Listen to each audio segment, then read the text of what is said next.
여러분 안녕하십니까? 뉴스데스크 강원입니다. 2023년 1월 1일 새해가 밝았습니다. 새해 복 많이 받으시기 바랍니다. 오늘 동해안 산과 바다, 해돋이 명소에는 구름 인파가 몰려 코로나19 이후 3년 만에 축제의 분위기 속에 첫 태양을 맞이했습니다. 주요 도로는 귀경 차량들이 몰리면서 종일 몸살을 앓았습니다. 박은지 기자가 다녀왔습니다.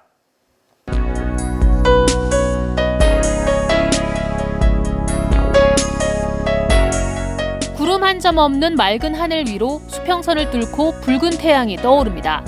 순식간에 사방을 밝히는 새해 첫 해를 보면서 사람들은 숨죽여 이 순간을 기록합니다. 소중한 가족, 친구들의 건강과 행복을 빌고 새해 각오도 새롭게 다집니다. 저희 가족 행복했으면 좋겠고 안 아팠으면 좋겠고 하는 일이 다 잘 됐으면 좋겠고 또 이제 부자 됐으면 좋겠다는 소. 아침잠을 이기고 해맞이에 나선 아이도, 취업을 준비하는 청년도 새 희망을 받아갑니다. 빨리 와가지고 해다 보니까 2023년 맞이해가지고 너무나 기분이 좋았습니다. 제가 이제 대학교를 졸업을 하는데요. 졸업을 하고 좋은 직장에 잘 취직할 수 있도록 될 수 있기를 빌었습니다. 정선 가리왕산에서는 케이블카를 타고 해발 1,300m 정상에 올라 2023년의 첫 태양을 환영했습니다. 생각보다 전망이 되게 잘 보이고 지금 일출 찍으러 왔거든요. 근데 되게 좋은 스팟을 구해서 동해안 곳곳에서는 코로나19 이후 3년 만에 송구영신, 해넘이 해맞이 행사가 열렸습니다. 정동진에서는 새벽 0시를 기해 모래 무게만 8톤이 넘는 대형 모래시계 회전식과 축하 행사가 밤을 수놓았고, 경포에도 특설 무대를 중심으로 따뜻한 차와 커피, 핫팩 등을 나누며 아침을 맞이했습니다. 실외 마스크 착용 의무가 해제돼 마스크 없이 나선 사람들도 조금씩 보였습니다. 강릉 경포에 15만, 정동진 10만 등 강릉에만 30만 명 넘는 사람들이 몰렸고, 동해안 전체로는 훨씬 더 많은 인파가 찾은 것으로 보입니다. 축제 분위기도 많이 느껴지고 작년에도 이제 해를 보러 왔었는데 작년보다 확실히 인파는 더 많아진 것 같아요. 경포대에 원래 주차를 하려고 했는데 주차를 하지 못하고 걸어오게 됐는데 지자체와 경찰, 소방 등 다양한 안전관리 인력들이 혼잡도를 관리하고 교통정리, 순찰 등 예방 활동을 펼치면서 큰 사건, 사고는 없었습니다. 다만 해맞이 이후 한꺼번에 많은 차량이 행사장을 빠져나가면서 주변 도로는 극심한 정체를 빚었습니다. 고속도로도 아침 9시 무렵부터 정체 구간이 늘어 톨게이트 진입 전부터 긴 줄이 늘어섰고, 영동고속도로 강릉에서 서울까지 최대 7시간 40분, 서울 양양고속도로 양양에서 남양주까지는 최대 5시간 40분이 걸리기도 했습니다. MBC 뉴스 박은지입니다. 65세 이상 고령 운전자로 인한 교통사고가 끊이질 않고 있습니다. 강원도에서만 해도 연간 1000여 건 이상 발생하고 있는데요. 하지만 고령 운전자의 운전면허 자진 반납제 참여율은 좀처럼 늘어나지 않고 있습니다. 보도에 이승현 기자입니다. 지난 7월 춘천시 후평동의 왕복 4차선 도로, 이날 오전 8시 20분 우회전하던 차량이 인도로 돌진해 행인 2명과 충돌했습니다. 이 사고로 70대 남성은 왼쪽 다리를 잃었습니다. 저희 지금 신고하면서 계속 정신 차리시라고 말씀드렸는데 마지막에는 조금 정신 잃으신 상태였었어요. 67살 가해 운전자는 1심 법원에서 교통사고처리법 위반 혐의로 금고 8개월의 집행유예 2년을 선고받았습니다. 65세 이상 고령 운전자 교통사고는 강원도에서만 2011년 690건에서 지난해 1260건으로 10년 만에 2배 가까이 증가했습니다. 강원도 내 고령 운전자 수도 매년 10% 안팎으로 빠르게 늘고 있습니다. 면적이 넓고 대중교통이 발달하지 않은 데다가 자동차 보급이 크게 늘었기 때문입니다. 어디든 바쁠 때는 차 타고 가야지. 가면 뭐 버스 기다려야죠. 또 뭐 이러려면 그것도 또 택시비도 만만치 않거든요. 일선 시군에서 시행하는 고령자 운전면허 자진 반납 제도가 자리를 잡지 못한 원인도 있습니다.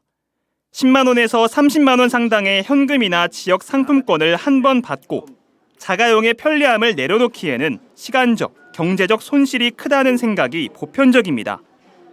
그 결과 고령자의 운전면허 자진 반납률은 2%대에 그치고 있습니다.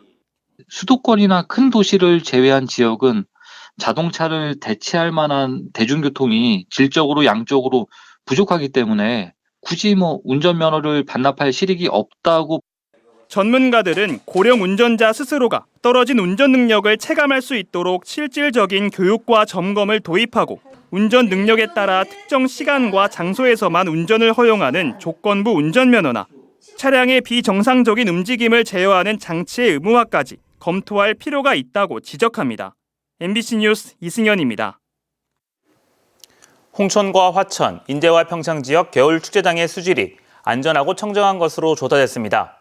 보건환경연구원이 겨울 축제장 4곳의 수질을 검사한 결과 병원성 대장균은 모든 지점에서 음성이었고 생태 독성 검사도 무독성으로 나타나 안전한 것으로 확인됐습니다. 또 부유물 질량과 총인, 수소 이온 농도가 생활 하천 환경 기준 매우 좋음으로 청정한 수질을 보였습니다. 강원도는 축제 기간에도 지속적으로 수질 모니터링을 실시하겠다고 밝혔습니다. 지난 27일 새벽 발생한 양양 폐기물 매립장 화재 진압이 엿새째 이어져 80%의 진화율을 보이고 있습니다. 강원도 소방본부는 어제까지 완전 진압을 목표로 연일 100명 안팎 인력과 장비 50여 대를 투입해 진화 작업을 벌이고 있지만 철골에 뒤엉킨 폐기물 양이 9만 2천여 제곱미터로 상당한 데다 순간 풍속 15m가 넘는 강풍까지 불어 진화에 어려움을 겪고 있습니다. 현재까지 재산 피해는 30억 원가량으로 유독가스가 마을을 뒤덮으면서 한때 미세먼지 농도가 경보 기준을 5배 가까이 초과해 주민 30여 명이 인근 휴양림 숙소로 대피하기도 했습니다. 2023학년도 대입 수시 전형 분석 결과 의대 선호 현상이 심화되고 있는 것으로 나타났습니다. 종로어간에 따르면 올해 전국 39개 의대 수시 미등록 인원은 12명으로 지난해 63명에 비해 크게 줄었습니다. 수도권 의대의 경우 수시 미등록자가 1명도 없었고 연세대 미래캠퍼스 2명 등 비수도권에서만 12명이 미등록했습니다.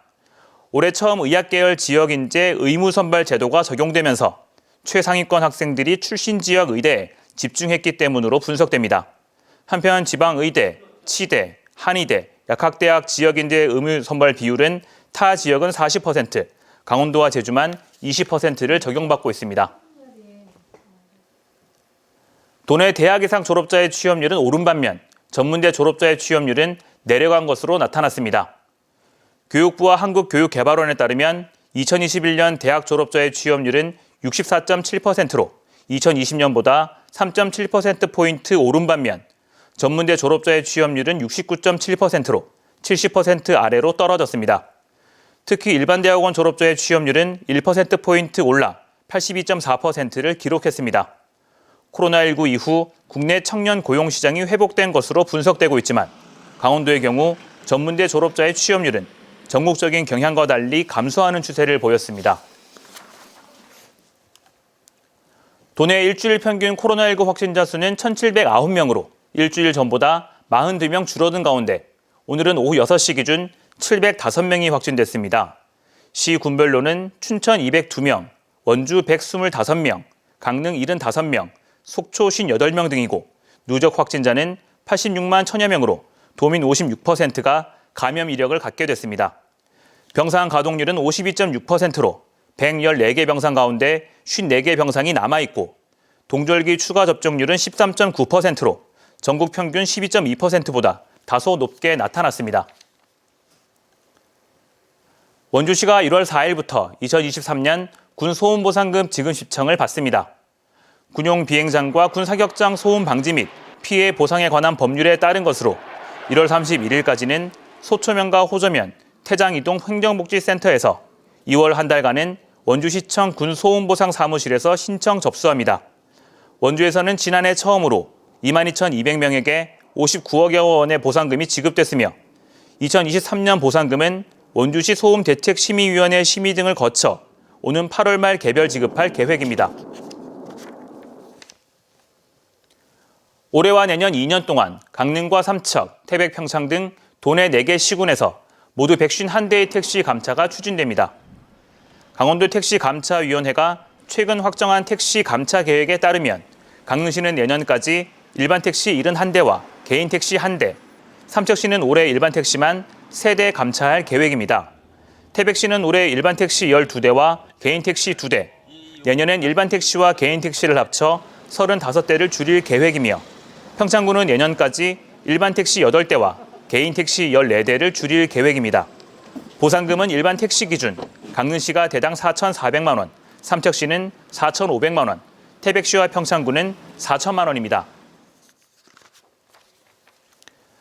지난해 동해 저도호장 개장 기간 한 건의 사고도 없이 조업을 마무리한 것으로 나타났습니다. 속초해양경찰서는 기상 악화 등 미개장일을 제외하고 지난해 4월 6일부터 12월 30일까지 9개월간 저도호장을 168일 개장해 8,767척의 어선이 입어 조업했고 문어, 대게 등 18만 4천여 킬로그램을 잡아 42억 6천여만 원의 어획고를 올렸다고 밝혔습니다. 2021년과 비교하면 26%, 15억 원가량 줄어든 것으로 대문어 개체수 감소 등의 영향으로 분석됐습니다. 새해부터 고향사랑 기부제가 본격 시행에 들어갔습니다. 강원도는 18개 시군 가운데 12곳이 인구 감소 지역, 4곳이 관심 지역으로 소멸 위기가 큰 가운데 새해 해넘이 해맞이 타종 행사에서 김진태 도지사와 권혁열 도의장이 각각 17개 시군과 동해안 5개 시군에 10만 원씩 고향사랑 기부금을 전달했습니다. 고향사랑 기부제는 거주지 도와 시군을 제외한 지자체에 연간 500만 원까지 온 오프라인에서 기부할 수 있는 제도로 새해 공제 혜택과 답례품을 받을 수 있습니다. 코로나19로 중단됐던 태백산 눈축제가 오는 27일부터 닷새간 열립니다. 3년 만에 열리는 이번 축제의 주제는 이상한 동화나라 태백마을로 다양한 프로그램으로 열립니다. 뉴스를 마칩니다. 고맙습니다.